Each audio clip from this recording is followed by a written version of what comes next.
UNN report اسلام آباد high court judicial commission نے اضافی ججز کی تقرری کے لیے ناموں کی فہرست ارسال کی۔ اسلام آباد 3 جنوری 2025 جوڈیشل کمیشن نے اسلام آباد ہائی کورٹ میں 4 اضافی ججز کی تقرری کے لیے 19 امیدواروں کی فہرست پیش کر دی ہے، جن میں 3 ڈسٹرکٹ سیشن ججز اور 1 ایڈیشنل سیشن جج شامل ہیں۔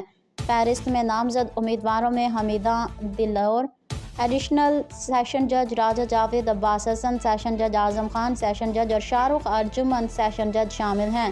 دیگر ناموں میں وکلاء عدنان بشارت، سید قمر حسین سبزواری، عمر اسلم، انعام امین، منہاس محمد عثمان غنی اور رشید چیمہ شامل ہیں۔ اس کے علاوہ اسلام آباد کے ایڈوکیٹ جنرل آیت شوکت، عدنان حیدر، نادرات بیان، مجید سلطان مظہر، شیر خان، کاشف علی، ملک دانیال، اعجاز شاہد، محمود کھوکھر، بابر بلال، محمد عبدالرؤف اور چودھری حافظ اللہ یعقوب کے نام بھی فہرست میں شامل ہیں۔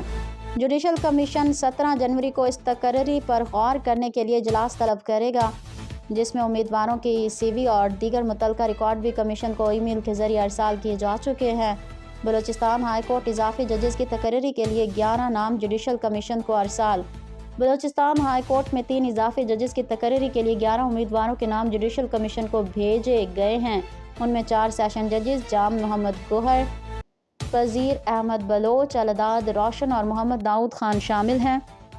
دیگر امیدواروں میں وکلاء محمد عاصم، ظہور احمد مینگل، محمد افضل، محمد ایوب خان، خلیل احمد پنجائی، محمد نجم الدین مینگل اور سید اقبال شاہ شامل ہیں۔ جوڈیشل کمیشن کا اجلاس بلوچستان ہائی کورٹ کے ججز کی تقرری کے لیے بھی 17 جنوری کو طلب کیا گیا ہے۔